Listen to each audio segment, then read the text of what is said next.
शिवाय। ॐ नमः शिवाय। ॐ नमः शिवाय। ॐ नमः शिवाय। ॐ नमः शिवाय। नमः शिवाय। नमः शिवाय। नमः शिवाय। नमः शिवाय।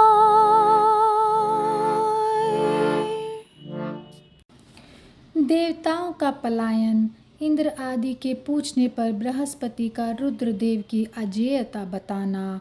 वीरभद्र का देवताओं को युद्ध के लिए ललकारना।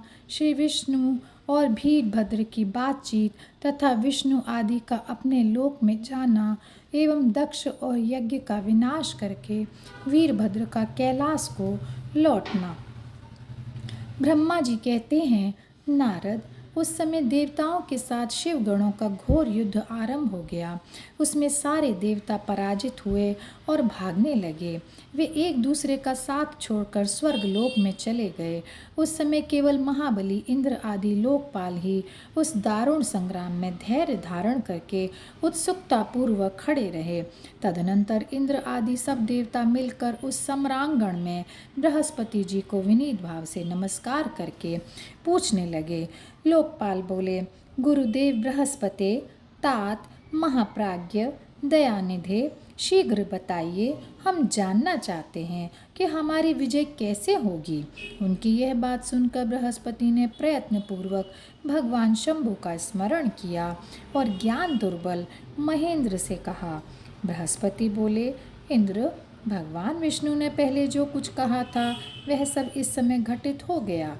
मैं उसी को स्पष्ट कर रहा हूँ, सावधान होकर सुनो। समस्त कर्मों का फल देने वाला जो कोई ईश्वर है वह कर्ता का ही आश्रय लेता है। कर्म करने वाले को ही उस कर्म का फल देता है। जो कर्म करता ही नहीं उसको फल देने में वह भी समर्थ नहीं है। अतः जो ईश्वर को जानकर उसका आश्रय लेकर सत्कर्म करता है उसी को उस कर्म का फल मिलता है। ईश्वर द्रोही को नहीं। न मंत्र, न औषधियाँ, न समस्त अभिचारिक कर्म, न लौकिक पुरुष, न कर्म, न वेद, न पूर्व और न उत्तर मीमांसा तथा नाना वेदों से युक्त अन्यान्य शास्त्र ही ईश्वर को जानने में समर्थ होते हैं। ऐसा प्राचीन विद्वानों का कथन है। अनन्य शरण भक्तों को छोड़कर दूसरे लोग संपूर्ण वेदों का 10,000 बार स्वाध्याय करके भी महेश्वर को भली भांति नहीं जान सकते। यह महाश्रुति का कथन है। अवश्य भगवान शिव के अनुग्रह से ही सर्वथा शांत, निर्विकार एवं उत्तम दृष्टि से सदाशिव के तत्व का साक्षात्कार ज्ञान हो सकता है। सुरेश्वर, क्या कर्तव्य है और क्या अकर्तव्य, इसका विवेचन करना अभीष्ट होने पर मैं जो इसमें सिद्धि का उत्तम अंश है उसी का प्रतिपादन करूँगा। तुम अपने हित के लिए उसे ध्यान देकर सुनो। इंद्र, तुम लोकपालों के साथ आज नादान बनकर दक्ष यज्ञ में आ गए। बताओ तो यहाँ क्या पराक्रम करोगे। भगवान रुद्र जिनके सहायक हैं, ऐसे ये परम क्रोधी रुद्रगण इस यज्ञ में विघ्न डालने के लिए आए हैं और अपना काम पूरा करेंगे, इसमें कोई संशय नहीं है। मैं सत्य सत्य कहता हूँ कि इस यज्ञ के विघ्न का निवारण करने के लिए वस्तुतः तुम में से किसी के पास भी सर्वथा कोई उपाय है ही नहीं। बृहस्पति की यह बात सुनकर वे इंद्र सहित समस्त लोकपाल बड़ी चिंता में पड़ गए। तब महावीर रुद्रगणों से घिरे हुए वीरभद्र ने मन ही मन भगवान शंकर का स्मरण करके इंद्र आदि लोकपालों को डांटा और इसके पश्चात रुद्रगणों के नायक वीरभद्र ने रोष से भरकर तुरंत ही संपूर्ण देवताओं को तीखे बाणों से घायल कर दिया। उन बाणों की चोट खाकर इंद्र आदि समस्त सुरेश्वर भागते हुए 10 दिशाओं में चले गए।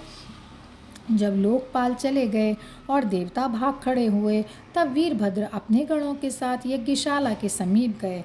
उस समय वहां विद्यमान समस्त ऋषि अत्यंत भयभीत हो परमेश्वर श्री हरि से रक्षा की प्रार्थना बन करने के लिए सहसा नतमस्तक हो शीघ्र बोले, देव देव रमानाथ सर्वेश्वर महाप्रभो, आप दक्ष के यज्ञ की रक्षा कीजिए।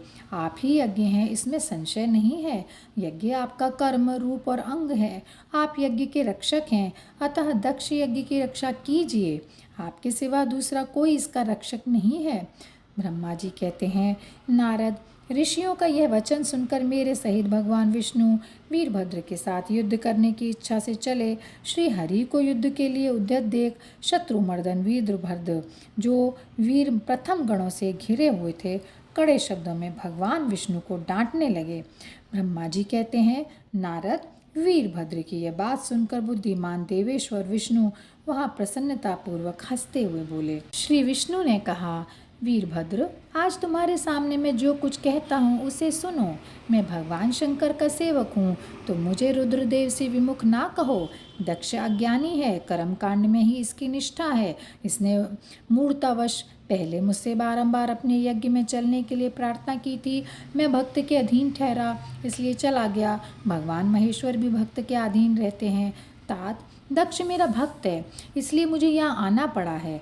रुद्र के क्रोध से उत्पन्न हुए वीर, तुम रुद्र तेज स्वरूप हो, उत्तम प्रताप के आश्रय हो। मेरी प्रतिज्ञा सुनो। मैं तुम्हें आगे बढ़ने से रोकता हूँ और तुम मुझे रोको। परिणाम वही होगा जो होने वाला होगा। मैं पराक्रम करूँगा। ब्रह्मा जी कहते हैं, नारद, भगवान विष्णु के ऐसा कहने पर महाबाहु वीरभद्र हंसकर बोला, आप मेरे प्रभु के प्रिय भक्त हैं। यह जानकर मुझे बड़ी प्रसन्नता हुई। इतना कहकर गणनायक वीरभद्र हंस पड़ा और विनय से नतमस्तक हो बड़ी प्रसन्नता के साथ श्री विष्णुदेव से कहने लगा। वीरभद्र ने कहा, महाप्रभु, मैंने आपके भाव की प्रतीक्षा के लिए कड़ी बातें कही थीं। इस समय यथार्थ बात कहता हूँ, सावधान होकर सुनो। हरे, जैसे शिव हैं वैसे आप हैं, जैसे आप हैं वैसे शिव हैं, ऐसा वेद कहते हैं, और वेदों का यह कथन शिव की आज्ञा के अनुसार ही है। रमानाथ, भगवान शिव की आज्ञा से हम सब लोग उनके सेवक ही हैं। तथापि मैंने जो बात कही है वह इस वाद विवाद के अवसर के अनुरूप ही है। आप मेरी हर बात को आपके प्रति आदर के भाव से ही कही गई समझिए। ब्रह्मा जी कहते हैं, वीरभद्र का यह वचन सुनकर भगवान श्री हरि हंस पड़े और उसके लिए हितकर वचन बोले। श्री विष्णु ने कहा, महावीर, तुम मेरे साथ निशंक होकर युद्ध करो। तुम्हारे अस्त्रों से शरीर के भर जाने पर ही मैं अपने आश्रम को जाऊंगा। ब्रह्मा जी कहते हैं, ऐसा कहकर भगवान विष्णु चुप हो गए और युद्ध के लिए कमर कसकर डट गए। महाबली वीरभद्र भी अपने गणों के साथ युद्ध के लिए तैयार हो गए। नारद, तदनंतर भगवान विष्णु और वीरभद्र में घोर युद्ध हुआ। अंत में वीरभद्र ने भगवान विष्णु के चक्र को स्तंभित कर दिया तथा शांग धनुष के 3 टुकड़े कर डाले। तब मेरे द्वारा एवं सरस्वती द्वारा बोधित हुए श्री विष्णु ने उस महान गणनायक वीरभद्र को असह तेज से संपन्न जानकर वहाँ से अंतर्ध्यान होने का विचार किया। दूसरे देवता भी ये जान गए कि सती के प्रति जो अन्याय हुआ है उसी का यह सब भावी परिणाम है। दूसरों के लिए इस संकट का सामना करना अत्यंत कठिन हो गया। ये जानकर वे सब देवता अपने सेवकों के साथ स्वतंत्र सर्वेश्वर शिव का स्मरण करके अपने अपने लोक को चले गए।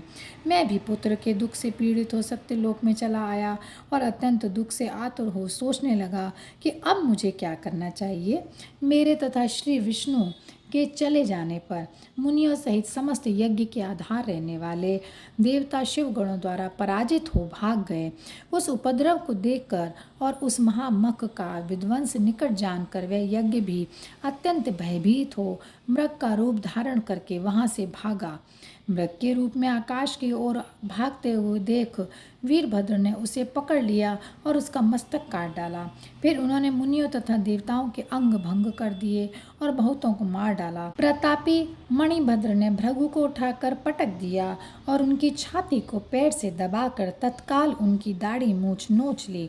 चंड ने बड़े वेग से पूषा के दांत उखाड़ लिए, क्योंकि पूर्व काल में जिस समय महादेव जी को दक्ष के द्वारा गालियां दी जा रही थीं उस समय वे दांत दिखा दिखा कर हंस पड़े थे। नंदी ने भग को रोषपूर्वक पृथ्वी पर दे मारा और उनकी दोनों आंखें निकाल लीं, क्योंकि जब दक्ष शिव जी को शाप दे रहे थे उस समय वे आंखों के संकेत से अपना अनुमोदन सूचित कर रहे थे। वहाँ रुद्र गणनायकों ने स्वधा स्वाहा और दक्षिणा देवियों की बड़ी विडंबना दुर्दशा की। वहाँ जो मंत्र तंत्र तथा दूसरे लोग थे उनका भी बहुत तिरस्कार किया। ब्रह्मपुत्र दक्ष भय के मारे अंतर्वेदी के भीतर छिप गए। वीरभद्र उनका पता लगाकर उन्हें बलपूर्वक पकड़ लाए। फिर उनके दोनों गाल पकड़कर उन्होंने उनके मस्तक पर तलवार से आघात किया, परंतु योग के प्रभाव से दक्ष का सिर अभेद्य हो गया था, इसलिए कट नहीं सका। जब वीरभद्र को ज्ञात हुआ कि संपूर्ण अस्त्र शस्त्रों से इनके मस्तक का भेदन नहीं हो सकता, तब उन्होंने दक्ष की छाती पर पैर रखकर दबाया और दोनों हाथों से गर्दन मोड़कर तोड़ डाली। फिर शिवद्रोही दुष्ट दक्ष के उस सिर को गणनायक वीरभद्र ने अग्निकुंड में डाल दिया। तदनंतर जैसे सूर्य घोर अंधकार राशि का नाश करके उदयाचल पर आरूढ़ होते हैं, उसी प्रकार वीरभद्र दक्ष और उनके यज्ञ का विध्वंस करके कृतकार्य हो तुरंत ही वहाँ से उत्तम कैलाश पर्वत को चले गए। वीरभद्र को काम पूरा करके आया देख परमेश्वर शिव मन ही मन में बहुत संतुष्ट हुए और उन्होंने वीर संप्रमथ गणों का अध्यक्ष बना दिया। और यहीं पर ये अध्याय समाप्त होता है। ओम नमः शिवाय, ओम नमः शिवाय, ओम नमः शिवाय। ओम नमः शिवाय, ओम नमः शिवाय, ओम नमः शिवाय, ओम नमः शिवाय, ओम नमः शिवाय, ओम नमः शिवाय, नमः शिवाय, नमः शिवाय, नमः शिवाय, नमः शिवाय।